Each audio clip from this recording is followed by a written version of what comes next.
Right. So we got a really interesting question from one of you guys about how a foreigner can buy property in Israel Huh. without having to pay the full amount up front, Okay. like all at once. Yeah.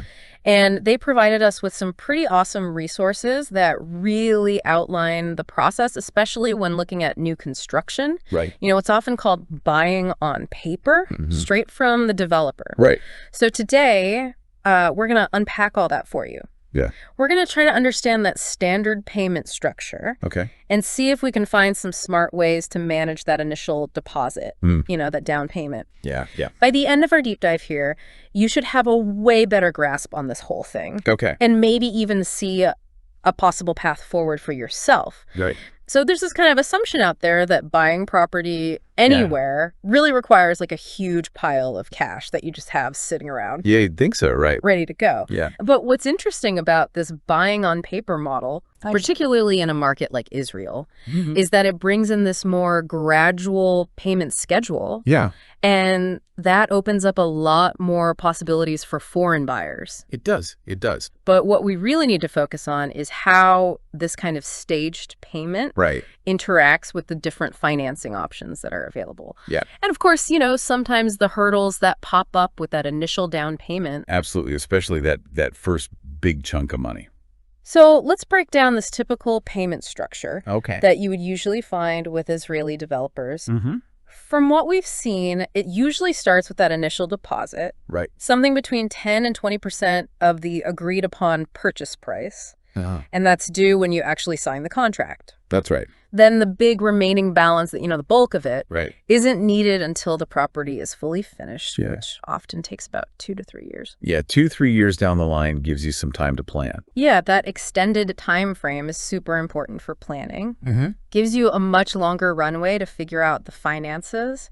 Yeah. However, there's a catch, and it's a big one. Okay. These payments are often linked to what's called the Madad Hamachir, which Right. is the construction index. Yes. So even though you agree on a base price, that final amount that you end up paying can actually go up a little bit over those 2 or 3 years, Yeah. just to reflect any changes in those construction costs. That's right. It's like a built-in inflation adjuster for the developer. Yeah, so it's like a built-in inflation adjuster for the developer. And it's definitely something you need to factor into your budget from the very beginning. Yeah, absolutely, from the get-go. So that Madad Hamachir, yeah, that's a detail that can really sneak up on you if you're not careful.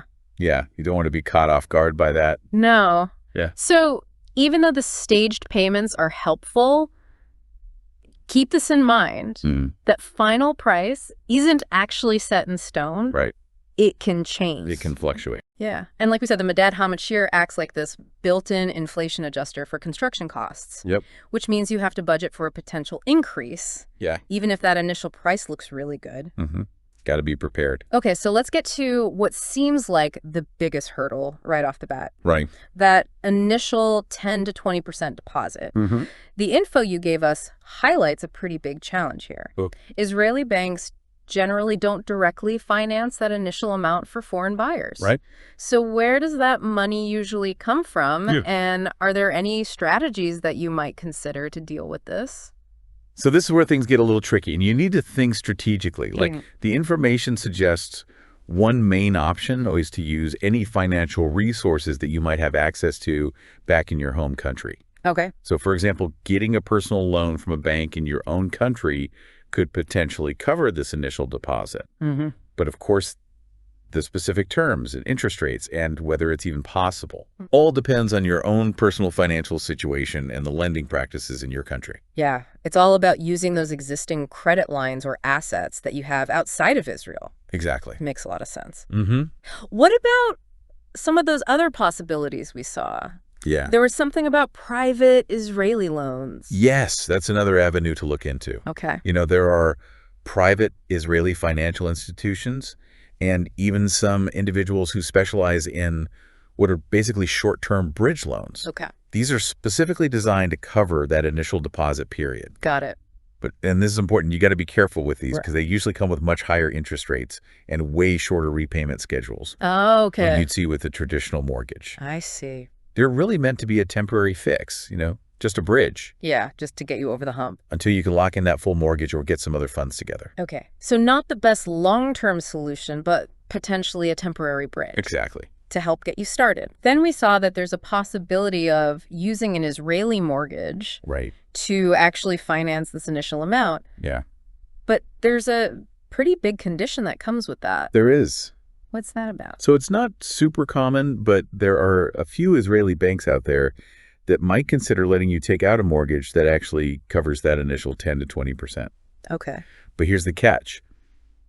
You'd probably need to complete the whole entire mortgage approval process right from the start. Oh, wow. So that means you could potentially start making those mortgage payments immediately. Oh. Even before they've even started building your property.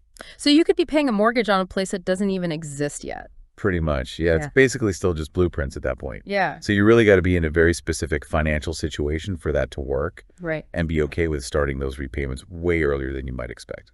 That sounds like a pretty unusual approach and maybe not the most practical for a lot of foreign buyers. Yeah, I'd say so. Okay, so let's shift gears and talk about the mortgage for the remaining 80 to 90%. Right.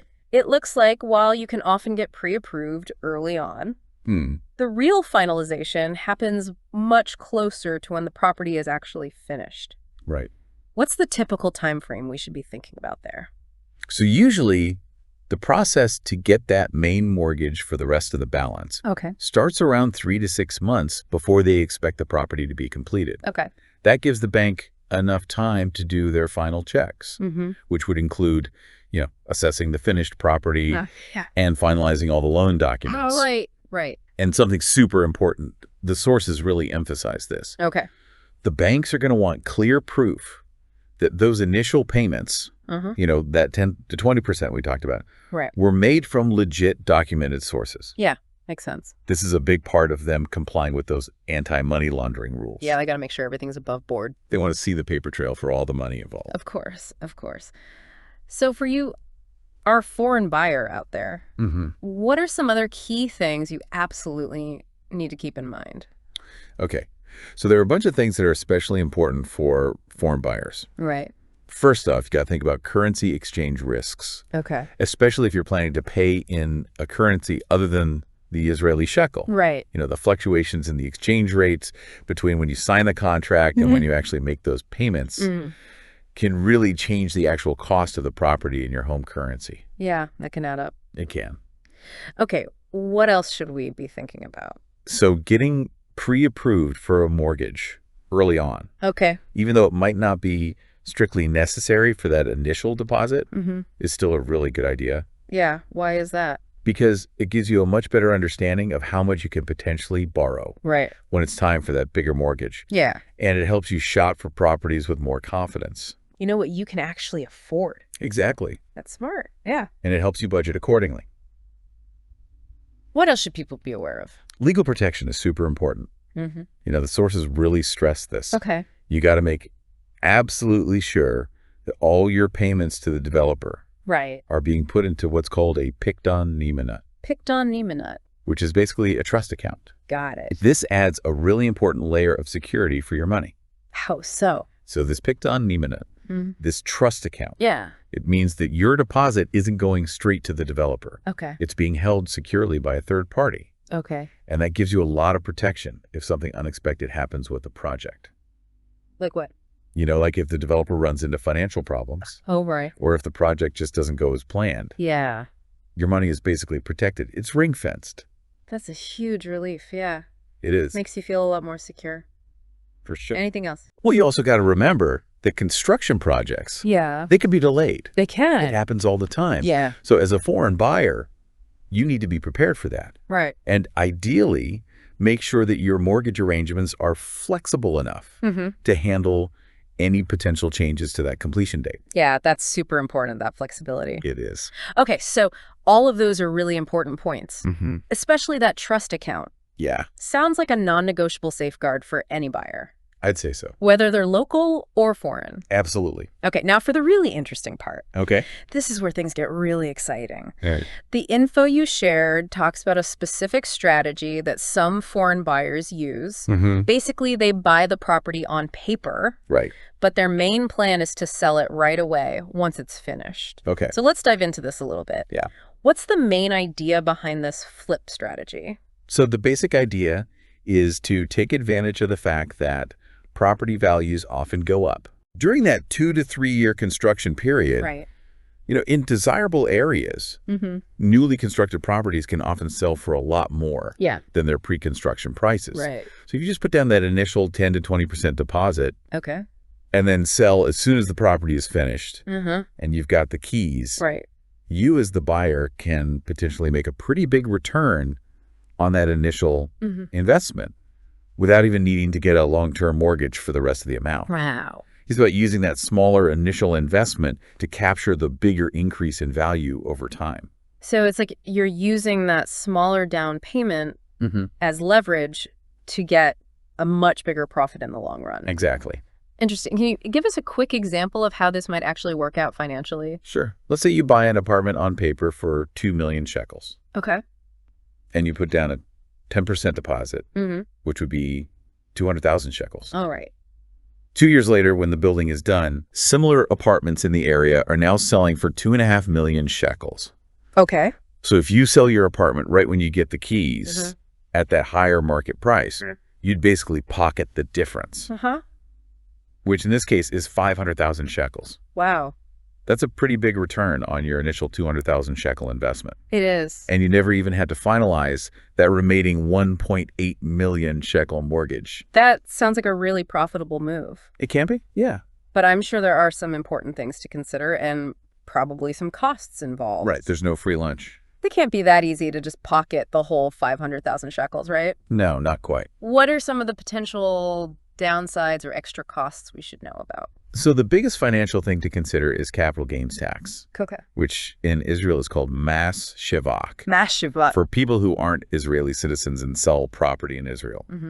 The standard capital gains tax rate is usually 25% of the profit. So in our example, a good chunk of that 500,000 shekel profit would go towards taxes.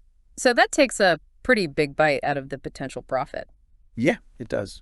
Are there any ways for foreign buyers to maybe reduce that capital gains tax? There are a couple things you can look into. Okay. One is deducting any legitimate expenses that were directly related to both buying and then selling the property. Okay, so what kind of things are we talking about? So that could include stuff like the legal fees you paid when you bought it, any agent commissions when you sell it, Right. and maybe even some of the costs from that initial purchase agreement. Okay. Also, it's worth checking to see if your home country has any tax treaties with Israel. Okay. That might offer some special breaks or reductions in capital gains tax. Right. But it's super important to talk to a qualified tax professional, Yeah. someone who knows both Israeli and your country's tax laws, to really understand how it all applies to your specific situation. So definitely not something you want to try and figure out on your own. No, you need expert help with that.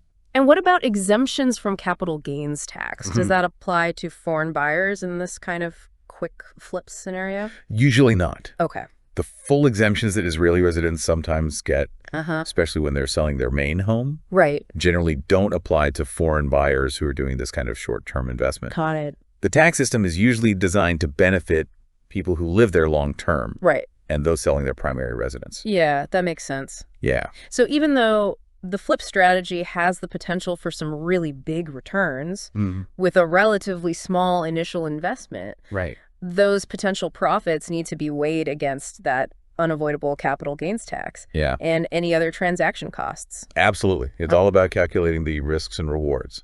So you asked how you, as a foreign buyer, can buy property in Israel without paying the full amount up front. Right. And we've seen that the standard buying on paper model kind of naturally allows for that. It does. Because of that phased payment structure. But we've also looked at some really interesting strategies, like this idea of a quick resale after the property is finished, Right. which could potentially give you a big return on your initial deposit without ever having to get a full mortgage for the whole property. That's right. It's a pretty cool angle to consider. Yeah, it's definitely something to think about as you're exploring your options.